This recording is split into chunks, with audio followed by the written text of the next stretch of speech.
I really welcome this and any bill that helps improve situations for workers, employers and families. It has many benefits, transposing into Irish law the European Directive of 2019 on work-life balance for parents and carers. However, many of the flaws that were identified in the pre-legislative scrutiny stage remain, which undermine the overall impact of the law. It's good to highlight the headline issues, but when you look at the details, there are some flaws and arbitrary restrictions. The core economic principle of social democracy is that state intervention is warranted and necessary to fix market failures, and we believe in sensible and proportionate policies that reflect the reality of life for most people. The bill must be met with improvements of the provision of accessible and affordable childcare and other care services. In this context, the least we could do is ensure that people have the right to flexible working arrangement as an acknowledgement of poor provision of childcare and social and health care. One of the areas of concerns in the bill was covered by Amendments 20, 22 and 23 relating to a parent's request for flexible working arrangements.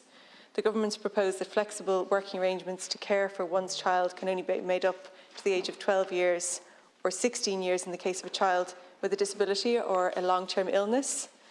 They're arbitrary dates, and I questioned the Minister on this at committee stage, and there was no justification. Parents need care for their adolescent children. So I don't know why the bill would exclude a parent or guardian requesting flexible working arrangements to care for a 13 or a 14-year-old child. Documentation from TUSLA states that in Ireland, children under 14 years of age are not seen to be mature enough to be left alone or unsupervised, and the bill just doesn't line up with that. The limit of 16 years in the case of a child with a disability or long-term illness isn't just arbitrary. For some people, I think it feels insulting. As the Minister responsible for disabilities, I hope that you can look into the complexity and care required by many children with disabilities and understand that it doesn't stop at 16. No satisfactory explanation has been offered for these limits. Again, they are another section of the bill divorced from that kind of reality of family life at times. So while I welcome the bill and its overall impact, I think there are provisions that should have been addressed, and with reference to the review, it's at best years away, and it kind of disregards the very genuine concerns, I think, raised by representative bodies and support organisations. Several of these amendments relate to gender-based violence leave, and I wholeheartedly welcome the right to access leave for domestic and gender-based violence. It's significant that people now have that statutory right.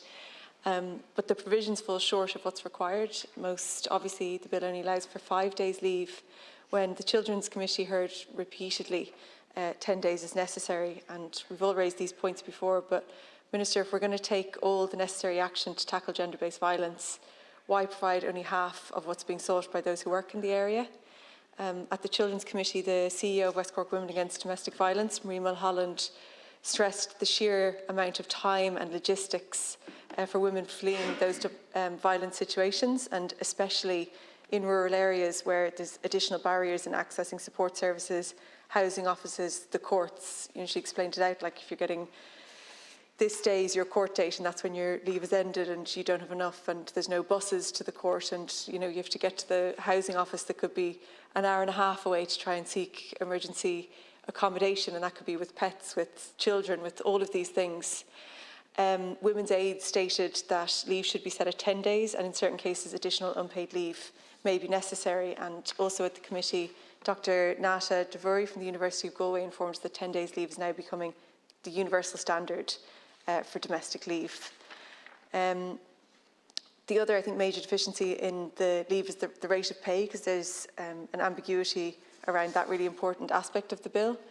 And amendments were rejected to ensure that people receive their full pay while taking this leave, as well as the requirement for people affected to get pay in advance.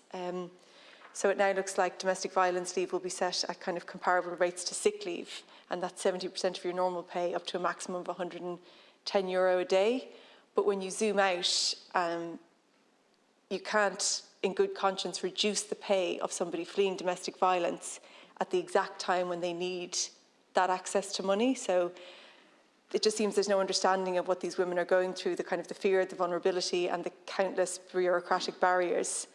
Other countries ensure people get the full pay, and victims and survivors in Ireland, I think, deserve no less. During the Shannon debate, Minister, it was pointed out that often people in those circumstances are under considerable coercive and financial control, and their abuser will see their pay reduction as a kind of a way to create a situation where the victim or survivor is even more vulnerable. So I just urge you to return to those fundamental issues. And I know you'll probably refer to the review of the legislation, but that will kind of begin. It won't begin until at least 2 years after the bill comes into effect, and another year or more before any changes could be suggested. And I think we just couldn't even guess how many people would suffer in the meantime. Thank you.